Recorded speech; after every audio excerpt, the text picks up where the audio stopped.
Hello mga kainday, magandang gabi po sa inyo lahat. At may chichika na naman po ako sa inyo ngayon. Isang malaking influencer dito po sa Facebook world ang binura po ni Meta ngayon, ni Lolo Mets. At ayan nga po, bakit nga ba? Ayan na, yan po yung pag-uusapan po natin ngayon mga kainday. At walang iba po kundi si Rendon Labrador. Ayan po, siya po ang pag-uusapan natin ngayon mga kainday. At ito na nga po mga kainday, according po kay Rendon Labrador, as of September 7, 2023, kahapon po at 12 noon, tuluyan na pong binura ni Facebook or ni Lolo Mets ang kanyang Facebook account po. At mga kainday, bakit nga kaya na-delete itong account ni Rendon Labrador sa Facebook? Ang pagkakaalam ko, mas report po kaya ang nangyari mga kainday? Pero ito lang po ang masasabi ko. Alam na ba po natin na si Rendon Labrador ay mahilig manita sa mga kapwa, creator o ibang mga artist mga kainday?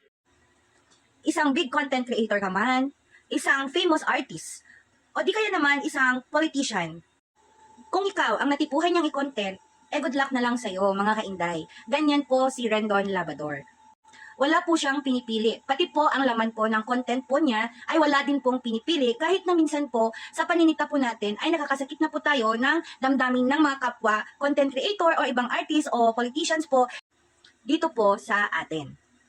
Okay naman po, may tinatawag naman po tayo na freedom of speech mga kainday dito sa Pilipinas. Okay lang naman na magbahagi po tayo ng opinion po natin sa isang tao as long as hindi po tayo nakakasakit ng damdamin. Yan po ang iwasan po natin, mga kainday. Ang magbigay po ng opinion sa isang tao na nakakasama sa standing nito sa lipunan, mga kainday. At saka mga kainday, wag po tayong manita or mamuna sa ibang kapwa po natin. Kasi po, dapat alam din po natin na tayo din po ay hindi perpekto, mga kainday. Kung wala naman po ang ginagawang masama sa inyo ang tao, wag nyo na lang pong pakialaman. Yun lang po, di ba? Just be happy. Gumawa ka na lang ng content mo na yung sarili mo. Yung sariling content mo na hindi ka naman dadamay ng ibang tao na wala namang ginagawa sa iyo. Kasi po, may tinatawag po tayo na bad karma at good karma. Kaya wish ko lang po sana sa mga tao na mahilig sa mga ganyan, na naninita or naninira ng mga kapwa nila, na wala naman pong ginagawang masama sa kanila, good luck po sa inyo, mga kainday. O, di ba? At mga kainday, kung may mga taong nanakit sa'yo, hayaan mo na lang sila.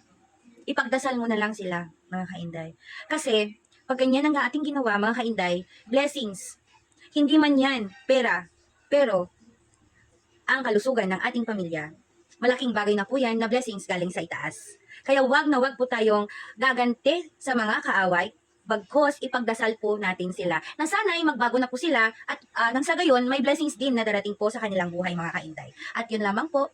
Maraming salamat. Please like, comment, and share this video po kung nagustuhan po ninyo. Salamat ulit!